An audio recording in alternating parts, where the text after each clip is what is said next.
और बिना संकोच के खुल के एक बार नहीं हर जगह कहने को तैयार हूं कि खालिद सैफी उन हिंदुस्तानियों में से हैं जिन पे इस देश को गर्व करना चाहिए।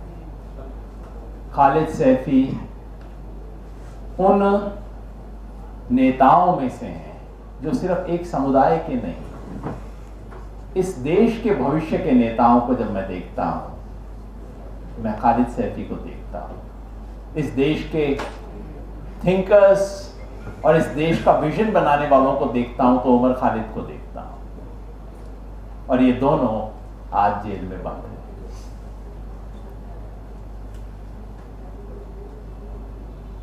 जैसा मैंने कहा, मैं कोई 10 साल पहले से जानता हूं खालिद को।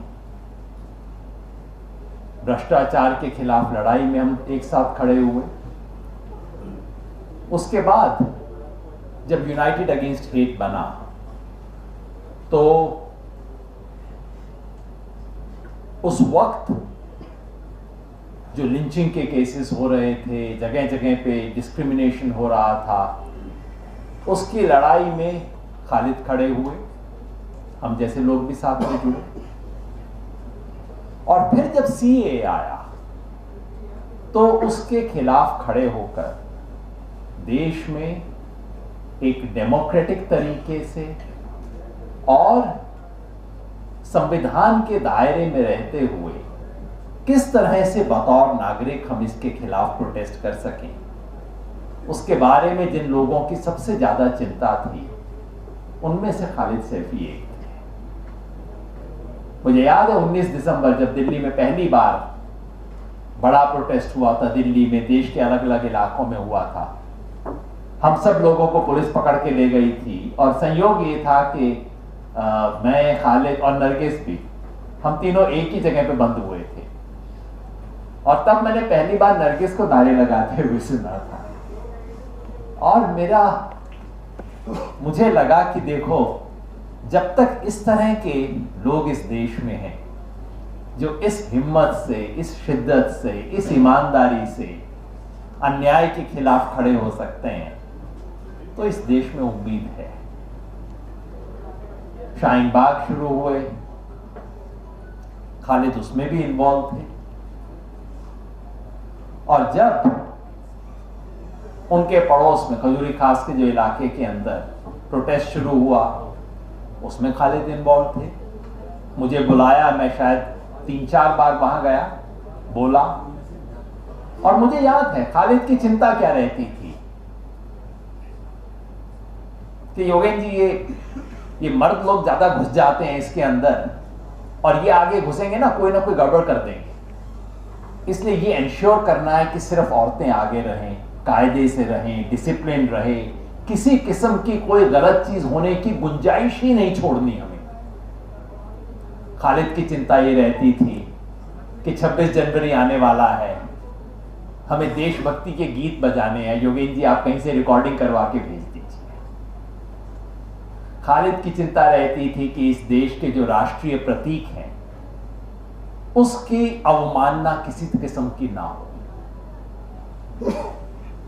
और जब दिल्ली में दंगा शुरू हुआ 24 तारीख को और 25 को हम लोग इंडियन सोशल इंस्टीट्यूट में मिले तो सबने खालिद की जिम्मेवारी लगाई कि खालिद, कहीं से भी कोई डिस्ट्रेस कॉल आता है उस परिवार को रेस्क्यू करना, चाहे जिसका हो, जिस मजहब का हो, जो इंसान हो। हम एक हेल्पलाइन शुरू कर रहे हैं, जिसका कॉल आता है वहां तक जल्द से जल्द हम रेस्क्यू करने की कोई वैन भिजवाएंगे। ये जिम्मेवारी खालिद ने ली और पता लगा कि अगले दिन वही खालिद उसको, और जब हमें लगा कि 1-2 जगह पे दिल्ली में, शाहीन बाग, दिल्ली में जो अलग अलग प्रोटेस्ट चल रहे थे नॉर्थ ईस्ट दिल्ली में, कहीं एक आधी जगह गड़बड़ होने की गुंजाइश है, कोई ज्यादा एक्साइटेड हो रहा है, कुछ उटपटांग हरकत ना हो जाए, तो हम सबसे पहले खालिद के बारे में सोचते थे, अच्छा खालिद भाई को वहां भेजेंगे, वो मना पुचकार के कहेंगे कि देखो कोई गड़बड़ नहीं होनी चाहिए। इतना शांति प्रिय व्यक्ति, वो जिसपे सब जिम्मेवारी समझते थे कि हाँ ये व्यक्ति होगा तो कोई गड़बड़ नहीं होगी, कोई गलत बात नहीं होगी, कोई गैर कानूनी हरकत नहीं होगी, सब कुछ प्रोटेस्ट जिस तरीके से हम करना चाहते हैं वैसा होगा। उस खालिद को ये दिल्ली के दंगे करवाने का कॉन्स्पिरेटर बताते हैं। इससे वाहियात मजाक कोई हो नहीं सकता। उस खालिद को इन्होंने पकड़ा। नरगिस बहन कह रही थी और मान रही थी कि सबको पता होगा। कैसे पकड़ा? उसकी सच्चाई पता होनी चाहिए। पुलिस ने बोला और खालिद घर से उठे, वहां पे गए उस प्रोटेस्ट के अंदर, और उसकी फुटेज है कि वो आदमी बिना किसी हाथ में कोई चीज लिए चुपचाप से आराम से जा रहा है। वहां सामने पुलिस है, वो पैदल जा रहा है, उसकी फुटेज है। और उसके बाद उसको गिरफ्तार किया जाता है और 2 घंटे के बाद, 3 घंटे के बाद उस आदमी के पांव टूटे हुए हैं, उसकी उंगली टूटी हुई है। क्या हुआ? हर कोई जानता है क्या हुआ। पुलिस थाने में ले जाके वहशी तरीके से उस खालिद पे हमला किया गया। 10-10 पुलिस वाले एक आदमी पे थे। और ये सब मैं इसलिए कह रहा हूं कि मैंने खालिद के मुंह से सुनी है सब बातें, किसी इधर उधर की बातों पे नहीं कह रहा मैं। गिरफ्तार होने के शायद 7-8 दिन के अंदर मैं गया जेल में। तब तक कोरोना शुरू नहीं हुआ था, इसलिए पाबंदी नहीं थी, जाना अलाउड था। मैंने खालिद से पूछा क्या हुआ? पांव में तुम्हारे प्लास्टर है, उंगली तुम्हारी दोनों बंधी हुई हैं, क्या हुआ? खालिद ने पूरा बताया किस तरीके से दिल्ली पुलिस ने उस पर असॉल्ट किया। कुछ बातें जो मैं यहां बता नहीं सकता वो सब बताएं खालिद। ये संविधान की शपथ लेके आता है ये लोग। और उसके बाद जो हुआ है वो इस देश की न्याय व्यवस्था के साथ मजाक है। खालिद पे केस लगाए गए और बाद में एज एन आफ्टर थॉट उस पे यूएपीए लगाया गया। और जैसा शुरू में बताया गया, तमाम मुकदमे खारिज हो गए। किसी में कुछ दाई नहीं, जमदम नहीं था, सब बातें झूठ थी, सबका झूठ एकदम साबित हो गया। और कोर्ट ने इतनी स्ट्रांग ऑब्जर्वेशंस की हैं उस मामले पे, ये बताते हुए कि कितने झूठ आप बता रहे हैं। वो सब ऑब्जर्वेशंस कोर्ट की रिकॉर्डेड हैं। लेकिन यूएपीए जब सब फेल हो जाए तो यूएपीए, आपका झूठ पकड़ा गया कोर्ट के अंदर, कोई बात नहीं, यूएपीए।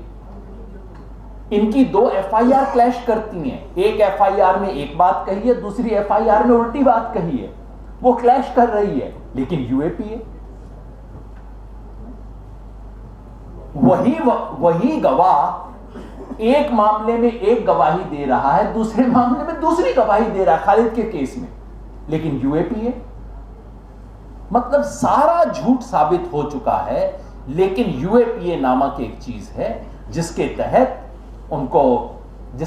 उनको जमानत नहीं मिल सकती।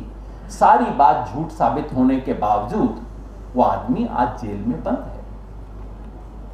और ये जो यूएपीए लगाई गई है उसके बारे में हाल ही में एक रिपोर्ट आई है। मैं चाहता हूं हम सब लोग इस रिपोर्ट को पढ़ें। ये रिपोर्ट इस देश के बहुत एमिनेंट लोगों ने लिखी है, अनसर्टेन जस्टिस करके, जिसको जस्टिस मदर लोकुर इसके चेयरपर्सन थे उस सिटीजन्स कमेटी के, justice AP Shah, justice RS Sodhi, justice Anjana Prakash और जीके पिल्लई जो कि फॉर्मर होम सेक्रेटरी थे। इन सब लोगों ने मिलकर वो रिपोर्ट लिखी है। उसमें एक चैप्टर है सिर्फ इस सवाल पे कि ये यूएपीए इन लोगों पे क्या लगाया गया। मैं पूरा चैप्टर, जिसमें उन्होंने खालिद के केस को पर्टिकुलरली हाईलाइट किया और बताया है कि देखिए, मतलब हद की बात है, कोर्ट में साबित हो चुका है कि ये बातें झूठ हैं, लेकिन फिर भी वो आदमी अंदर है क्योंकि एक दूसरा केस है उसके अंदर आपने लगा रखा है। एग्जैक्टली वही, बस आपने कॉन्स्पिरेसी का एक एक्स्ट्रा एंगल लगा रखा है। और जैसा इस रिपोर्ट पे चर्चा के दौरान रेबेका जॉन ने कहा कि ये जो एफआईआर 59 जो कि कॉन्स्पिरेसी केस लगाया गया है ताकि सब कुछ झूठ साबित होने के बावजूद भी इन लोगों को जेल में रखा जा सके। She said it's a fairy tale. ये बिल्कुल एक कहानी है, मनगढ़ंत कहानी है, मजेदार कहानी है, खौफनाक कहानी है। इस कहानी का कोई सर पैर नहीं है। लेकिन बस, और चूंकि कहानी का झूठ कब साबित होगा? जब ट्रायल होगा। ट्रायल कब होगी? जब पुलिस सारे अपनी चार्जशीट फाइल कर देगी। सारे चार्जशीट कब फाइल होंगे? जब सारे एक्यूज्ड के खिलाफ जो 180 दिन का पीरियड है वो पूरा हो जाएगा। वो कब होगा? जब आखिरी एक्यूज को पकड़ लिया जाएगा। आखिरी एक्यूज को कब पकड़ा जाएगा? जब दिल्ली पुलिस की मर्जी होगी। हर 6-8 महीने में एक को पकड़ लेते हैं, फिर 6 महीने ट्रायल नहीं हो रहा। तो इससे भद्दा मजाक न्याय के साथ क्या हो सकता है इस देश में? ये कमेटी कहती है वी फाइंड, और बहुत मेजर्ड लोग हैं, जैसा आप जानते हैं जस्टिस लोकुर वगैरह बहुत ही एक एक शब्द ध्यान से लिखने वाले लोग हैं। We find that the substratum of the prosecution case, that is the allegation of an overarching premeditated conspiracy, is based on grossly belated statements which are inherently unreliable in law. बार बार ये दिखाते हैं कि जो गवाह हैं वो गवाह कहता है कि हाँ मैं इस आदमी को पहचानता था, और गवाही बता कब रहे हैं पुलिस को? 4 महीने बाद। Belated statements. Other features of the investigation, such as identical disclosure statements. 3-3, 4-4 लोग इंडिपेंडेंट पुलिस को स्टेटमेंट दे रहे हैं, और कॉमा फुल स्टॉप सहित स्टेटमेंट एग्जैक्टली वही है जो कि वर्बेटिम रिकॉर्ड होना है। कॉमा फुल स्टॉप उसमें वही है। Inconsistencies between investigations in FIR 59 and IPC FIRs, and the non-examination of crucial witnesses only strengthens the suspicion of fabrication.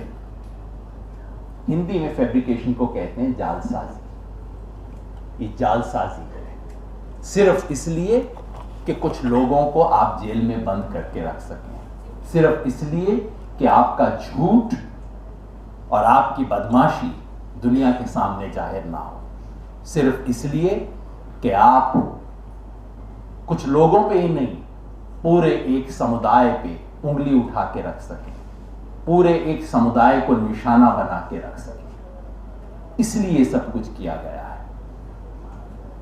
और हमारी क्या स्थिति हो गई है, क्या क्या हुआ है।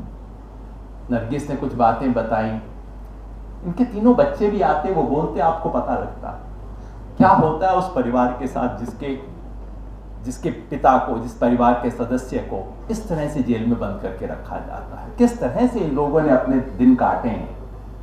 जब ईद आती है तब क्या होता है, जब न्यू ईयर आता है तो क्या होता है। जानना चाहिए, पूछना चाहिए कभी इस देश को ऐसे लोगों से। और आज हम भी कहते हैं, नरगिस भी यहां आके कहती हैं बस बेल मिल जाए। आपको दोष नहीं देता, मेरी भी इच्छा यही है कि किसी तरह बेल मिल जाए, चलो टंटा तो कटे। लेकिन क्या ये न्याय है बेल मिल जाए? अरे न्याय उस दिन होगा जिस दिन ये झूठा केस खारिज होगा।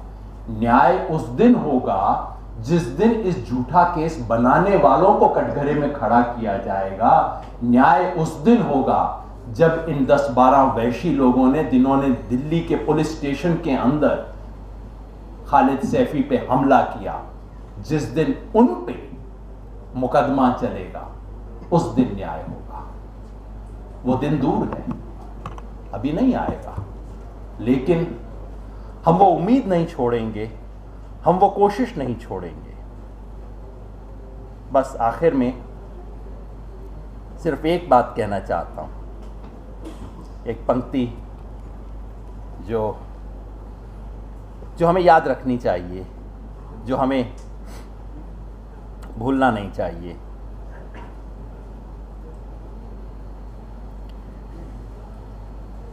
आमिर अजीज ने जो कहा था, सब याद रखा जाएगा। तुम स्याहियों से झूठ लिखोगे, हमें मालूम है, हो हमारे खून से ही सही, सच लिखा जाएगा, सब याद रखा जाएगा। शुक्रिया।